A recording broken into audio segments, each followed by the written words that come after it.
नमस्कार। सोयाबीन की फसल में अलग अलग किसानों के अलग अलग क्वेश्चन आ रहे हैं। बहुत ज़्यादा अभी ये क्वेश्चन पूछा जा रहा है कि शायद मेरी सोयाबीन में फंगस की प्रॉब्लम है, कुछ स्प्रे कर दूं क्या। कुछ लोग ये पूछते हैं कि NPK 0050 कर दूं क्या।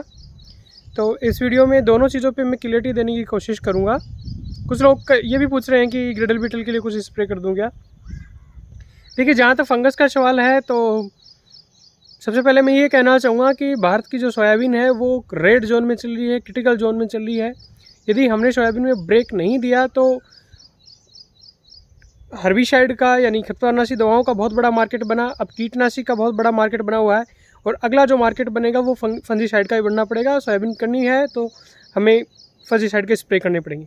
तो अभी जो परिस्थितियाँ हैं उसमें जैसे जो बहुत एक्स्ट्रा अर्ली ग्रुप की वेराइटीज़ हैं, जैसे JS 9560 या और शॉर्ट ड्यूरेशन जो वैरायटी है जिनमें दाना ऑलमोस्ट भर गया है, तो वो तो जिसमें दाना फूलने लग गया है, लगभग फूल गया है, वो लोग तो कोई भी ना स्प्रे करेंगे तो चलेगा।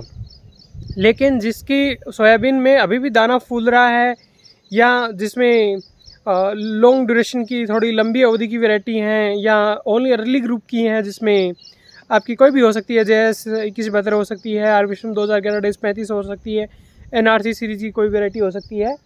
जो 90 दिन प्लस की वैरायटियाँ हैं उनमें भी फली बन रही होगी। अभी फ़िलहाल जो सबसे ज़्यादा अटैक देखने को मिल रहा है वो एंथ्रेक्नोज एंड पोड ब्लाइट का देखने को मिल रहा है। आपकी पत्ती के ऊपर धब्बे से बुरे बुरे धब्बे हो रहे होंगे, आपकी फली के ऊपर धब्बे बन रहे होंगे, फली आपकी गल के गिर रही होगी या वो पतला पातड़ा सा ही रह रहा होगा, मोटी नहीं हो रही होगी फली, ऐसी चीज़ें देखने को मिल रही होगी। ये एंथ्रेक्नोज एंड पोड ब्लाइट में से होता है। तो इसके लिए सबसे अच्छा है कि आप कर दें, देरी ना करें, जब कुदरत आपको मौका दे दे।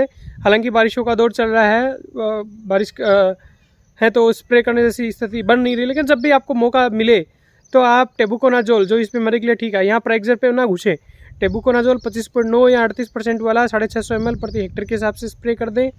या वो नहीं आप कर पा रहे हो, थोड़ा महंगा है, तो टेबुकोनाजोल प्लस सल्फर, और कुछ नहीं तो कार्बेंडाजिम प्लस मेनकोजेब ज़रूर से स्प्रे करें, अदरवाइज दिक्कत आएगी। दाना पूरी तरीके से नहीं भरेगा, सोयाबीन की जल्दी मौत हो जाएगी, अर्ली डेथ हो जाएगी। तो फंजीसाइड आपको करना चाहिए, किस परिस्थिति में वो मैंने बताया।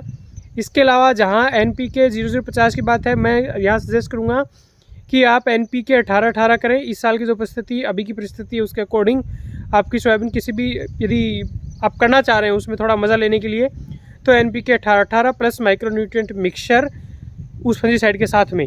लेकिन ये चीज़ का ध्यान रखना है, इसमें आप है ना 1.5-2 किलो यूरिया भी डाल सकते हो, नाइट्रोजन जाएगा, अच्छी है वो। नाइट्रोजन फिक्सेशन वाली बात अब सोयाबीन में नहीं रही है इस स्टेज में, वो उसकी ग्रंथियाँ उतना काम नहीं कर पा रही है, नाइट्रोजन जितनी प्लांट को चाहिए उतनी सप्लाई नहीं कर पा रही है, ठीक है। तो आप यदि थोड़ी सी 1.5-2 किलो यूरिया अलग से मिला देंगे और NPK 18-18 और उसमें माइक्रोन्यूट्रिएंट मिक्सचर, बहुत अच्छे रिजल्ट आएंगे। और लेकिन ये कंपलसरी नहीं है करना, यदि आपको थोड़ा स्वाद लेना है तो आप कर सकते हो।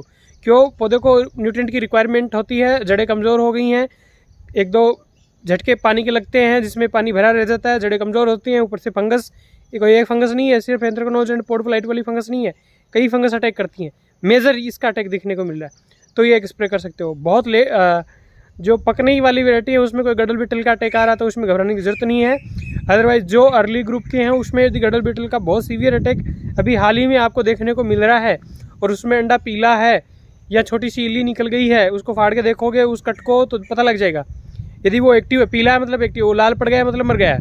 लगातार बारिशें हो रही हैं, हो सकता है वो एक्टिव उतना नहीं भी हो, यदि हो तो गडल बीटल की जो दवाएँ आती हैं उसी हिसाब से आप प्लान करना कि वो गडल बीटल को भी कंट्रोल कर ले, हल्की फुल्ली ली हो उसको भी कंट्रोल कर ले, और आपकी सफ़ेद मच्छर, जो सफ़ेद मक्खी अभी बहुत ज़्यादा हो रखी है, उसको भी कंट्रोल कर ले। इस हिसाब से आपको दवाई प्लान करनी है।